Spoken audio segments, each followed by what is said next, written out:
Bismillahirrahmanirrahim. Bonjour chers collègues, conclut le cours du tabac et du tabagisme. Dernièrement, on va voir des notions de base qui sont à retenir, les symptômes de dépendance, la notion de sevrage avec ses critères qui sont à retenir par cœur, et dernièrement la prise en charge, le traitement et le suivi d'un patient pour lui aider, surtout au sevrage tabagique. Tous ces supports sont dans la description pour télécharger. Toujours chers amis, maximum de partage pour que les vidéos atteignent le maximum nombre des étudiants. Contactez-moi toujours à Instagram pour vos questions et vos propositions et on commence. Premièrement, la notion ou les symptômes de dépendance. Vous allez voir des définitions que vous êtes censé de les garder par cœur. Ils sont souvent posés comme thème d'examen. Donc, premièrement, si on vous pose la question, qu'est-ce que ça veut dire une tolérance? Donc, une tolérance, pas seulement dans le tabagisme, même dans les addictions. Vous allez revoir cette notion de tolérance en psychiatrie, toujours dans les addictions. Donc, c'est une diminution de la réaction toxique du tabac, même psychotrope. La réaction toxique, elle va diminuer et l'effet de dose dans un défait de dose égal. Donc, le patient, de fur et à mesure, dans l'exemple qui va fumer un paquet, donc un paquet, il va pas avoir le même effet toxique. Là, on dira que le corps, il a toléré le tabagisme, il doit augmenter les doses, on va voir ça. Donc le patient, il est obligé d'augmenter la dose pour maintenir l'effet psychotrope qu'il a eu, donc, soit en cas d'addiction, ou bien dans notre cas la nicotine, donc qui est la substance dite responsable de cette dépendance. Donc tolérance, augmenter les doses, et malheureusement en cas de psychiatrie, donc ces doses qui sont en train d'augmenter sont des médicaments dangereux, ils pourraient être mortels. On va voir malheureusement la mort par dite overdose. Donc en cas de tabagisme, gardez-vous en tête premièrement, une tolérance, c'est une diminution de la réaction toxique qui va obliger le patient à augmenter la dose. Premièrement, on dit que le patient il est en syndrome de sevrage après l'arrêt de la consommation. Ce sevrage sera très dur si si cet arrêt il est brutal. Donc c'est pour cela on prescrit ou bien on conseille toujours de diminuer les doses de fur et à mesure. Troisièmement, le patient il est dit dépendant s'il s'agit de la perte de contrôle de l'utilisation. Donc premièrement, le patient il va consommer du tabagisme de façon qui est régulière au besoin. Il est dit dépendant si ce dernier, il va utiliser ou bien il va consommer des cigarettes plus longtemps que prévu. Donc, certains patients qui sont en train de vivre quelques périodes qui sont dures, ils ont le recours à ces substances psychotropes. Donc, ils disent qu'ils vont arrêter ou bien qu'ils vont prendre ces substances juste dans cette période qui est passagère, mais ils vont avoir un syndrome de dépendance malheureusement. Ils vont utiliser le cas de tabagisme là plus longtemps que prévu et de grandes quantités qu'ils ont déjà estimées. On dira que le patient il est dépendant quatrièmement s'il a des tentatives d'arrêter qui ont échoué. Donc tentative d'arrêt infructueuse. Cinquièmement, on dira toujours que le patient il est dépendant. Le temps passé à utiliser ou à procréer cette substance. Donc si le patient il consacre du temps, son travail, son effort pour procurer cette substance, on dira qu'il est dépendant.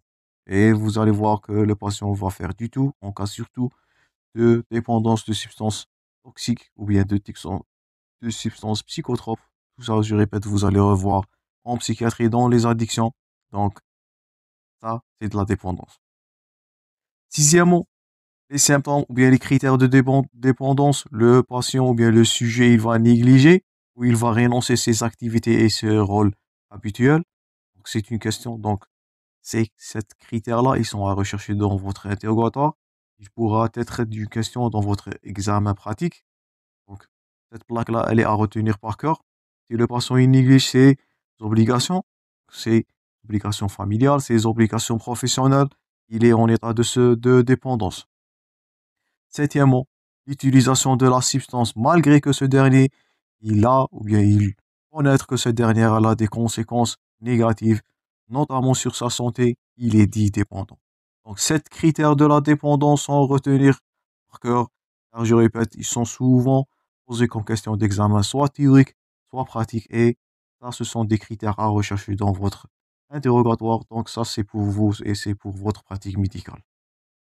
Le contraire de la dépendance ou bien la suite de la dépendance, c'est le sevrage. Si un patient qui a été dépendant va essayer d'arrêter de fumer, il va avoir le syndrome de sevrage. Qu'est-ce que ça veut dire? 8 critères bien sûr à retenir par cœur. Le besoin urgent et impérieux de fumer, ça c'est premièrement. C'est le craving, l'humeur déprimée, dysphorie, comme toute substance psychotrope. Il va avoir de l'insomnie. J'espère que vous êtes en train de noter tout ça. L'irritabilité, la frustration, la colère, donc trouble de l'humeur, une anxiété, difficulté de concentration, agitation, impatience, nervosité, donc appétit augmenté et même prise de poids.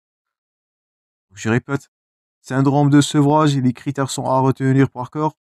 Premièrement, le craving, souvent posé comme question d'examen, c'est un besoin urgent et impérieux de fumer. On avait parlé de ça dans la partie précédente. Trouble de l'humeur, anxiété, nervosité, donc tout ce qui est nerveux. Dernièrement, agitation, perte de poids, tentative dépressive avec prise de poids. J'espère que vous allez citer, bien noter cette plaque-là. Elle est à retenir par cœur. Suivant, suite à ça,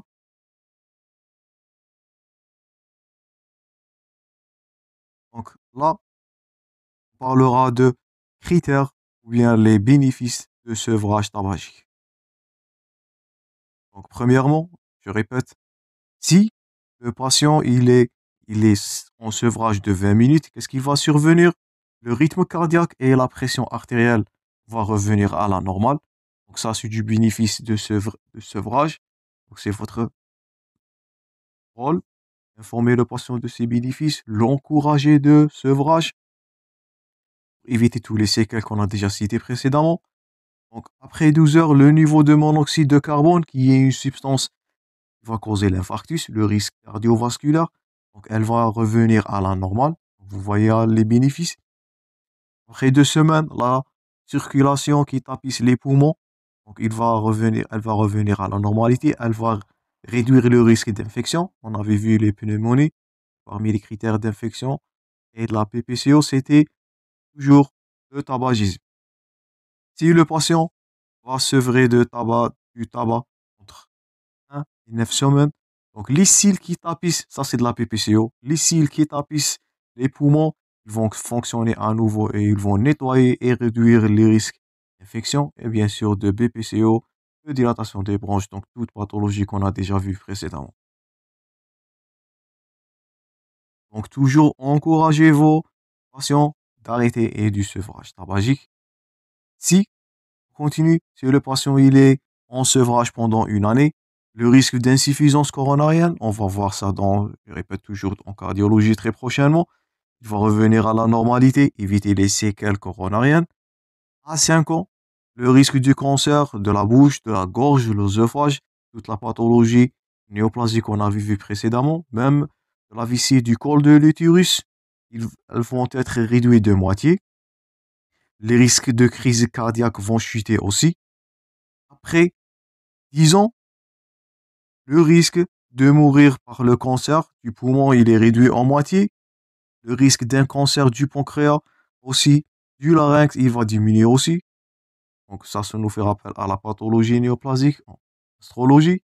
Et dernièrement, cette dernière-là, souvent posée comme question d'examen, si un patient va être, ou bien il va sevrer du tabagisme, donc il va arrêter de fumer pendant 15 ans, il va avoir un risque de maladie cardiaque qui est équivalent, ça c'est à retenir, d'un patient ou bien d'un homme qui a jamais fumé. Donc un sevrage tabagique de 15 ans est égal à un patient ou bien un homme qui n'a jamais fumé selon bien sûr le plan cardiaque dans la pathologie cardiovasculaire. Je répète, le tabac, c'est le majeur facteur de risque des maladies cardiovasculaires emboliques, athéromateuses et cardiaques. Donc, sevrage du tabagique veut dire sauver la vie. Prochain plaque, la dépendance tabagique. Donc, c'est un double problème. Toujours, vous allez revoir ça, je répète, toujours en psychiatrie. Il s'agit de 2 types de dépendance. dépendance physique et dépendance psychologique, psycho-comportementale. Et pour cela, la thérapie, la TCC, la thérapie comportementale et cognitive, elle est une indication pour aider toujours au sevrage basique. Vous allez voir ça dans la prise en charge. Donc, je répète, pour la dépendance physique, c'était la nicotine qui a été la cause de cette dépendance. Pour cette dernière, on a le traitement substitutif, donc la pharmacothérapie par substitution nicotinique. Pour le sevrage psychologique, psychocomportemental, donc c'est les habitudes, l'automatisme, l'environnement, tout ça, il va encourager le patient soit à fumer ou bien au sevrage tabagique. Le traitement là, c'est la thérapie cognitive comportementale. Donc ça, c'est du traitement substitutionnel à base nicotinique. La thérapie comportementale, le rôle psychologique, surtout du médecin pour aider au sevrage. Et la prise en charge doit comprendre toutes les dimensions de la dépendance, physique et même psychologique. Si on vous pose la question, la dépendance tabagique, elle est seulement liée aux nicotine, donc ça c'est faux. Elle est liée à bien à un comportement, ou bien à une dimension dite physique, le rôle de nicotine et d'autres substances. Elle est traitée par la pharmacothérapie, mais n'oubliez pas ça aussi votre rôle comme médecin, c'est la dimension ou bien la composante psycho-comportementale, le rôle toujours de la thérapie et le rôle des médecins pour encourager le patient au sevrage.